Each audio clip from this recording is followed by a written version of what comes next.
Hey folks, so may very important news ako about Senator Raffy Tulfo. Recently kasi may lumapit sa kanya na humihingi ng tulong kasi may isang security guard na nakalabo. So pinagtulungan ng DPWH official, di umano, and mga police. And ngayon na nga, no, siya ay nakalaya. And nasibak yun, yung mga abusadong DPWH official at mga police. So, basahin natin, no, itong balita.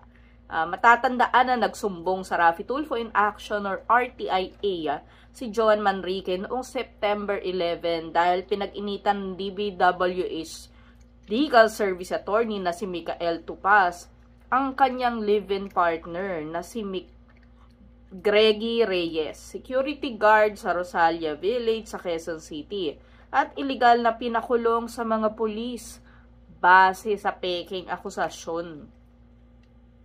Ayon sa Homeowners Association o IC ng Rosalia, pinagmumura raw nito pa si Greggy dahil lamang sinita siya nito sa pagpasok sa kanilang village nang walang passing through sticker noong August 10. Nagtawag din si Tupaz ng mga pulis para arestuin si Greggy nang walang complaint validation at pinalabas na binantaan at tinutukan siya ng biktima ng baril. Ngayong malinaw sa CCTV na nakasakbit lamang ang issued firearm ng pobreng si Q sa kanyang balikat.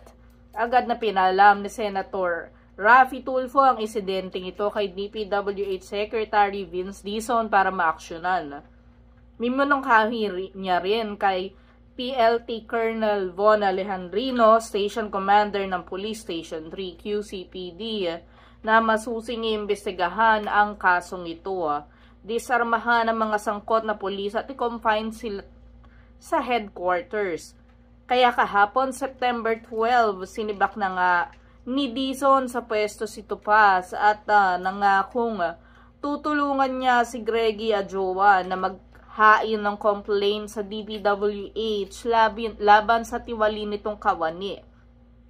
Sa parehong araw din ay nirelieve na sa pwesto ang mga miyembro ng PNP na nagsagawa ng illegal arrest kay Greggy na sina PSSG Armando Atip Jr., PMSG Ron Insecto at Patrolman Jonel Murcia. At ang pinaka-good news, nakalaya na sa Quezon City Jail ang pobreng security guard matapos sagutin ni Senator Raffy Tulfo ang kanyang bail na 120,000 pesos. Grabe, napakalaki naman, 'di ba? Para sa false accusation. Grabe talaga.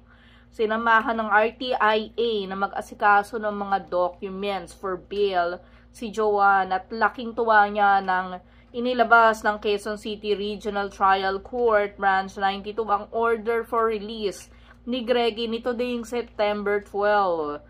Labis ang saya ni Greggy nang mayakap na niya muli si Joan at ang kanilang anak matapos ang higit isang buwang pagkakakulong. Labis din ang pasasalamat nila kay Senator Raffy sa mabilis niyang aksyon at pagtulong na makamit nila ang hustisya na maiila para sa mga taong nasa laylayan. What do you think of this news? So, imagine talaga, si Senator Raffy Tulfo kasangga talaga ng mga inaapi. Kasangga talaga siya ng taong bayan at wala siyang sinisino. So, yun lang folks. Enjoy your weekend.